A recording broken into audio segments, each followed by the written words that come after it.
Hello, people of the internet. It's your boy Skinny Penis with the first, I guess, coverage of a tier 9 ship, just because I have a great replay. I mean, all games in this ship were pretty decent for me, damage-wise.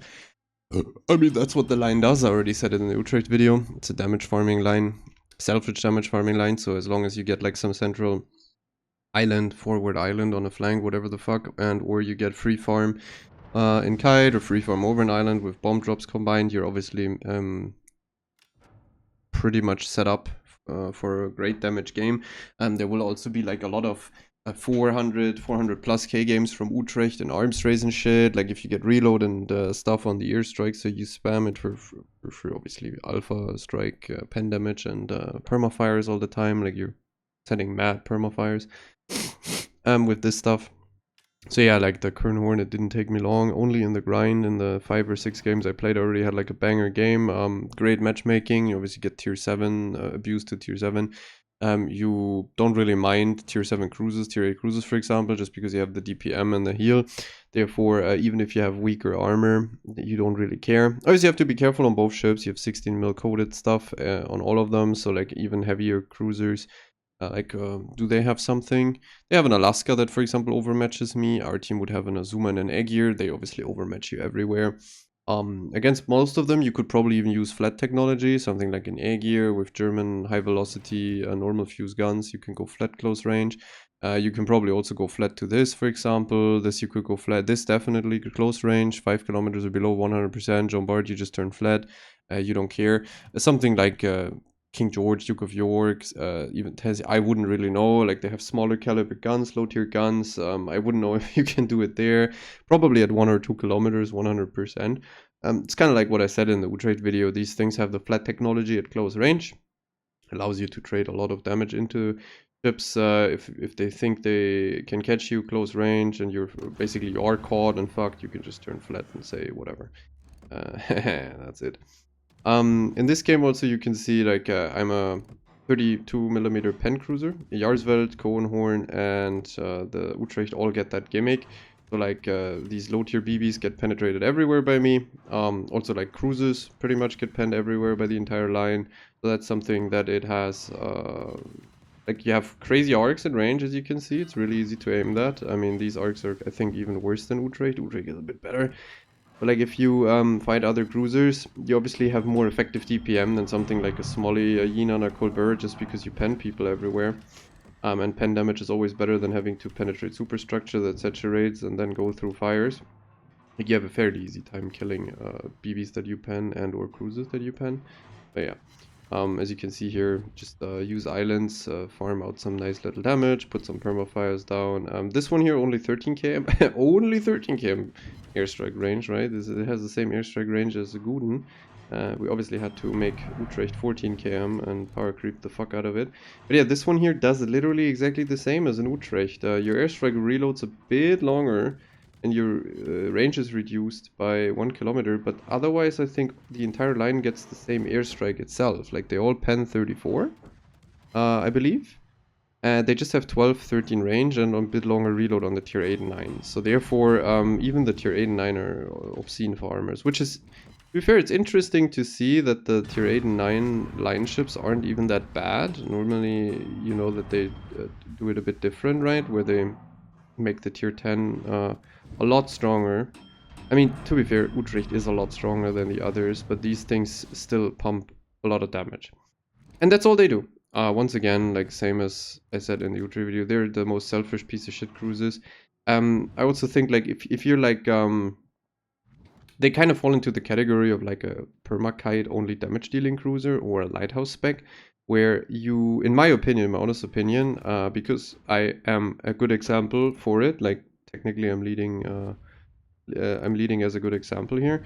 I didn't play these damage farmers or specifically also lighthouse specs or light cruisers like Colbert until I had like 15, 20, 25,000 games. Like only in the past, let's say 10,000 random games I had, I got into the Lighthouse spec stuff and Colbert, John the Ruthless Colbert spec stuff because I haven't tried those really, and I wanted to see what they do. And obviously, like I always expected or kind of suspected and knew how to play them or what they do. You just basically force wins through obscene damage, and as toxic as it sounds, I'm able to pull it. Yeah, I can do it. I personally wouldn't advise anyone who's learning the game, who's improving on the game, to even consider these ships. Utrecht, Colbert, or Lighthouse specs is just selfish damage dealers, and if you don't know how to get damage out of games based on abusing teammates around you, abusing islands, game mechanics, kaidas, like just forcing or like also abuse bad players and randoms, because you kind of have to anticipate what bad players will do just to abuse them with these ships and farm them immediately and be ready for it. I wouldn't advise it. Like normally proper DD play, proper tanking on battleships, proper utility cruises are a better way to really get into the game. And step by step you have to first understand those, which is already a fucking heavy task these days, because there's so many gimmicks, so much DPM, so much possibilities to die, and you will die a lot trying to learn the game properly. Otherwise, you're just gonna become the average AFK farmer. But yeah, it's already hard enough to understand like basics of the game or understand the game, how to properly win it. Like you shouldn't start out with trying to win games by dealing a lot of damage. We're probably going to end up with a pretty shitty win rate, and we're going to be pretty upset that you can't reach the average numbers that certain other players do. But yeah, here you could, by the way, see Tennessee actually has defensive fire, and there's also the Coehoorn in Alaska. So that's what I meant with the Utrecht video. In the Utrecht video, like the strike doesn't have a lot of planes and it doesn't have a lot of HP. As you can see, when the Defe was up, my strikes got fisted. Now, because the other two ships have AA range on those strikes, the strikes get fisted, so I'm not really dealing a lot of damage to this Tennessee with the strikes. If he would be alone, I would have probably already put him on permafires with a lot more pen damage. Also, like, I shouldn't have used 2 strikes while he was defaying. I personally forgot that it had defay, but it does. So yeah, there you could see it, an open water ship with defay. I mean, if he's sitting on the opposite side of the island, very close to the island, like hugging it, obviously I can still drop him through defay even if I want to, because the planes come in the cover of the island, and you don't really get to shoot down that many of them. He will still shoot down more than usual. But yeah, if he's open water, he obviously gets to spawn his flak and gets to use his AA for the entire duration of the approach. Therefore, my strikes lose a lot of effectiveness.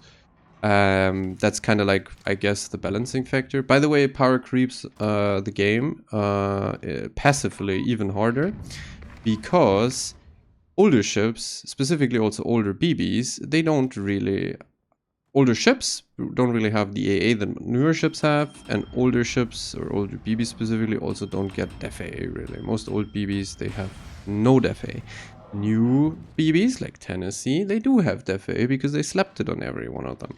Vincent, Vermont has it, so like a lot of those battleships, Wisconsin, like a lot of those new battleships actually feature def AA.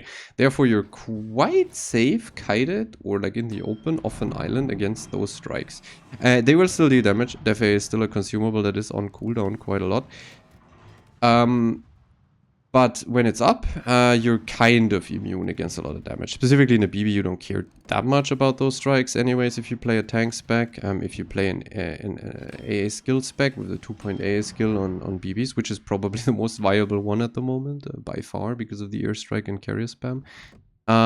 Yeah, you actually profit of it, I would assume, if they drop you. I mean, definitely, like, if you have a fucking Wisconsin, Vermont, Vincent with an AA skill, you're profiting of these Utrecht or Coehoorn drops, because they just give you insanely long... Because, like, the strike comes in for, like, obscenely long, and then the thing is, if it drops, or when it drops, after it drops, it's still there. Like, it's still in your AA for additional 3, 4, 5 seconds. So, like, the entire strike probably takes around 16, 17 seconds, maybe more, and that's 16, 17 seconds nearly off your cooldown. On BBs it's 40%, so let's say it's like 14 seconds off your cooldowns. That's insane on heal and DCP.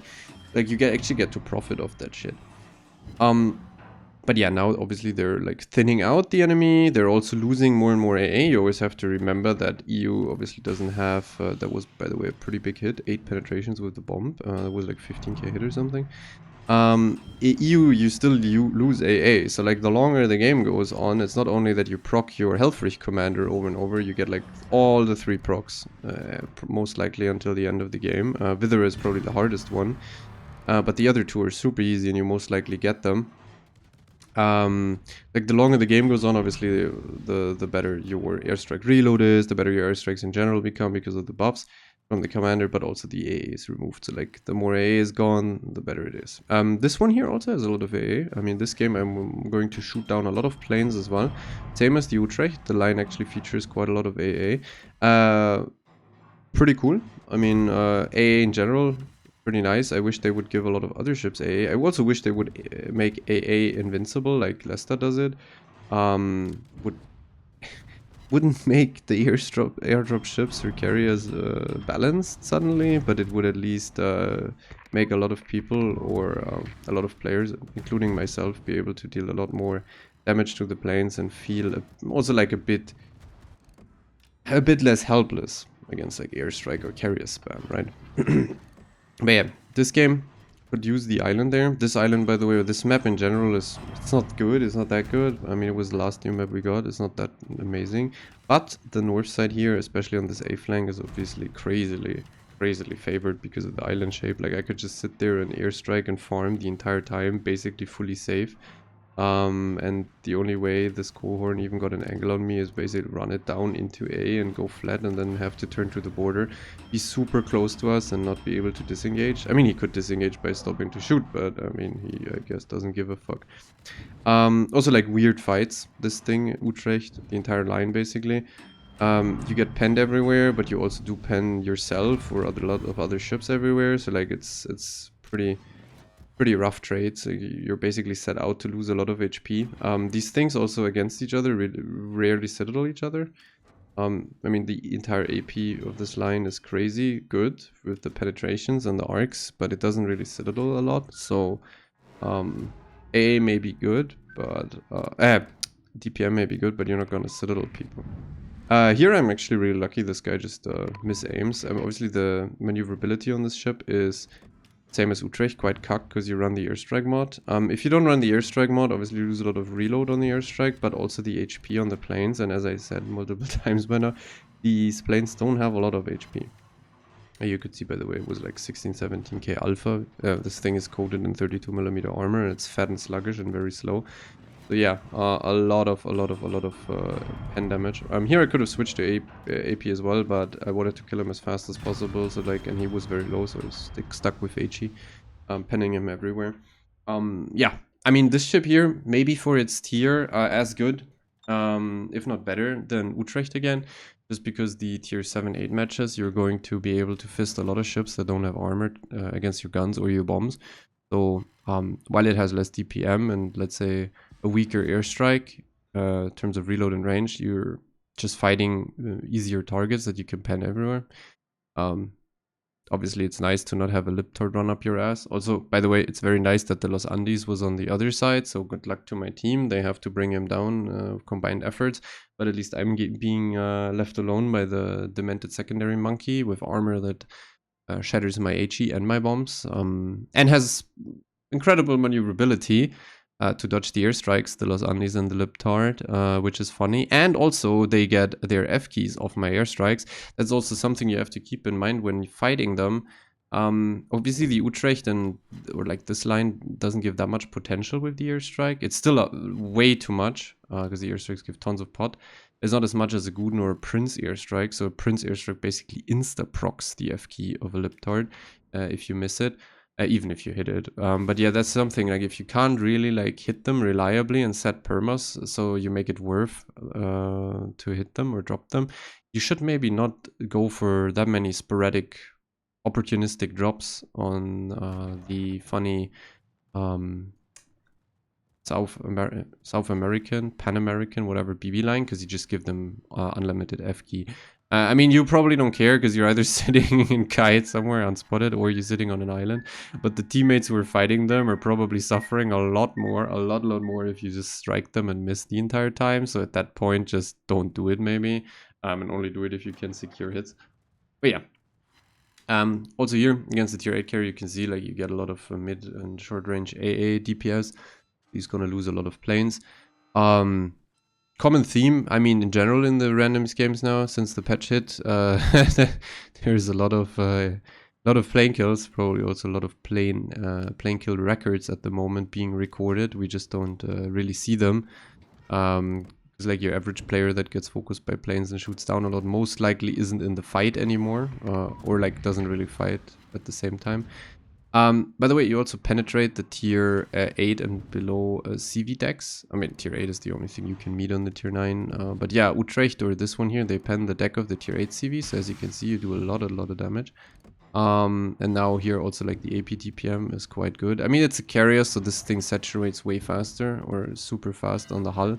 Like, I'm not gonna deal that obscene amount of damage, but against battleships or cruisers in these situations, you'd rip them a second asshole. Yeah. What do I think? I think this line wasn't needed at all. It was bullshit, garbage. I'm glad they didn't make it like the tier 8 premium you could buy, that they also got smokes. Like there's this tier 8 premium thing that gets airstrikes and a smoke, which is wild as fuck. Like that basically means I can create my own unspotted funny island in kite in a flank, and I can farm from it for free and drop closer range because I don't have to run away. But yeah, not needed. Selfish damage farming gameplay. Very unbalanced gimmick. As I said, the gimmick itself is broken on any airstrike ship. In my opinion, the airstrike should all be way weaker than they are at the moment. I also find it funny that they ran out of ideas so much that the Legend for Guden and the Captain get the same gimmick proc, where you get an additional airstrike to load. So now you could potentially have 4 loaded airstrike Gudens. Yeah, let that thing in. That's really cool. Faster reload. 4 ready drop Guden, which basically you can use 4 drops to slowly permafire and penetrate a ship to death. And then by the time you use those 4, you already have probably 2 more loaded again, or in the meantime 2 of them load again. So that's like 6 airstrikes then. Yeah, it's like it's just garbage. Like, would I call the ship broken? I'm hesitant, right? Like, but I think it is kind of like the gimmick itself, the airstrike and the farming and the stuff it's definitely broken in that sense.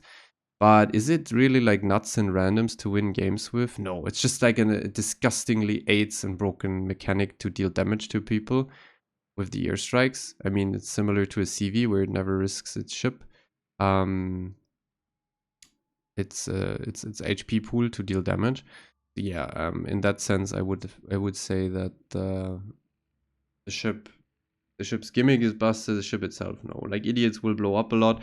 Also, you have to really be a decent player to also understand, for example, when to use the flat technology. But yeah, you can use it. You always have to remember, like, the flat technology does work on this thing, which is problematic, let's say, if someone has hands.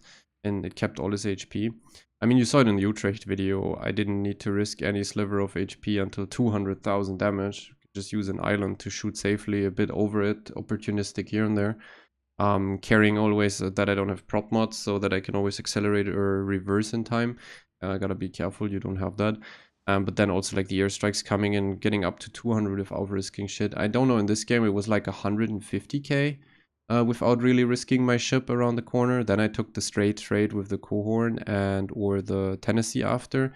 But before that I farmed nearly, I think it was like 130, 40k without really giving the enemy any opportunity to fight me. If there is no CV, they can't really spot me, or if the Kiev doesn't run down the middle, I'm not even really spotted.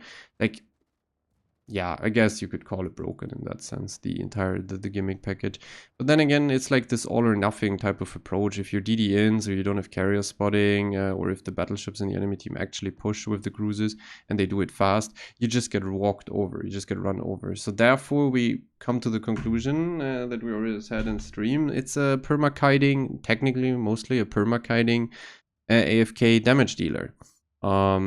Which we have enough of. We don't need more of them. It's just a different flavor in the way it deals damage. But yeah, can see here the game lasting quite long. Just because the submarine obviously won't fucking die. Thankfully, we had the A-cab all the time. I think the DD that we had on this flank picked it up, or someone must have picked it up. I don't know who did. Probably the DD.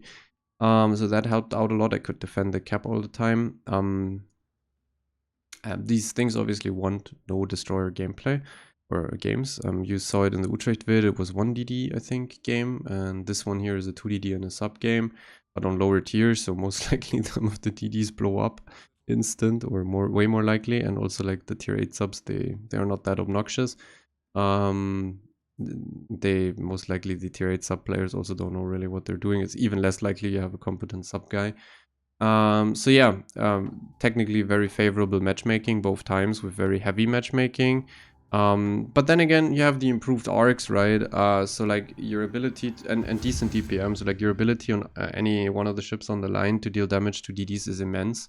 It's very simple, very easy to hit anything below 10 kilometers, even like French DDs, just because they made the arcs idiot proof. Any idiot can play them. But yeah, you go 280k on the tier 9 already. Most of the captain procs have been through. Obviously no Vidura here. Lots of pen damage though. 78 plane kills again. The other one was 80 plane, over 80 plane kills. 17 fires. I think the Utrecht game was 22 fires. Well, yeah, it's a fire shitter. That's what it does. Got a 3K, 3.4, 3.6K base game. I'm obviously both games very high base XP, Utrecht on this because of the plane kills. This time here around like 172K plane damage, similar to the Utrecht game. This time only 67 bomb damage. Less of the bombs, because as you saw, like lots of people grouping up. There's Tennessee with Defe. My strikes aren't as effective. You saw that. Only 39 fire damage. But here in this one, you could, for example, see tier 7, 8 BBs and tier 9 or below cruises. You pen them everywhere, even tier 10 cruises. So like a lot of HE penetration damage, and then some AP when they went flat. But yeah, lots of pen damage. That's different to the other light cruises you could play on these tiers. Even though you have the small caliber, you get the German penetration gimmick, which obviously helps a lot. Like as you can see here, 28.7 thousand pen on the Nagano. Tennessee was more airstrike stuff. That's where I focused. 38 pen from the airstrike is fucking wild. But he always DCP'd my fires here. You can see like 4 fires, only 1.3k. This one here, same thing, like 50k HE pen damage. Like on something like a Colbert, I think even with IFAG, you wouldn't reach that. No, with new IFAG, you don't reach that anymore. Back in the days, you could reach 27 or 26 pen, I think. Maybe you do. I don't quote me. I mean, you don't fight Duke of Yorks and Colberts a lot, or Yinans. But yeah, you penetrate those battleships. Yeah, the Kiev also, like, it was a 10-kilometer engagement, and I can just still hit him easily with my HE. So yeah, you can deal a lot of damage to the to the DDs when they're spotted. And the fast heal also, like in the Utrecht video, allows you to burn through all heals, most likely. Unless you get one shot, the heal comes off cooldown 40 seconds base, I think. So, yeah. Anyways, both ships covered. Both ships, yeah, unnecessary. I personally really dislike the fact that a lot of random players are going to pick them up, and for me as a teammate of theirs, with no matter the ship I have, a DD, a cruiser, or a battleship next to them, I hate it. They're all going to be selfish damage farming pricks. So like everyone has to play the game for them. They bring nothing to the table, and as you probably might guess, most likely the players next to me are going to be worse than me. So then I have to play the game again for other cruisers, like the Sveas types, the Cerberus types, the Incheon. I mean, Svea actually does bring a lot of utility as well with the radar, and the stealth, but the Cerberus and each Incheon types are already fucking farmers. The Prince types are farmers, the Guden ones. They're all farming pieces of shit, and I have to play the game for them. A lot of people have to play the game for them. So yeah, I would rather have Wargaming introduce ships, battleships and cruisers that tank, that bring utility, DDs that aren't a hull. But there you go. Next thing I could pick up and talk about. Hull being a fucking damage farming piece of shit AFT car that everyone plays as a long range gunboat to farm its selfish damage.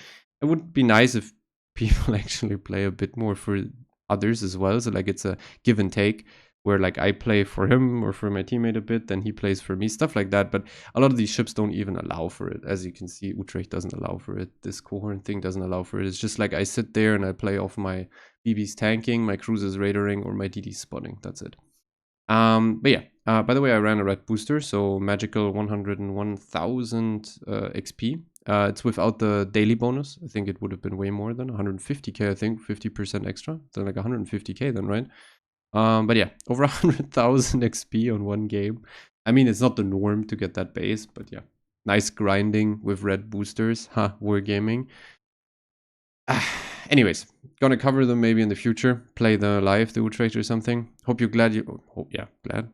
hope you liked Utrecht in this video, and see you for the next ones. Adios.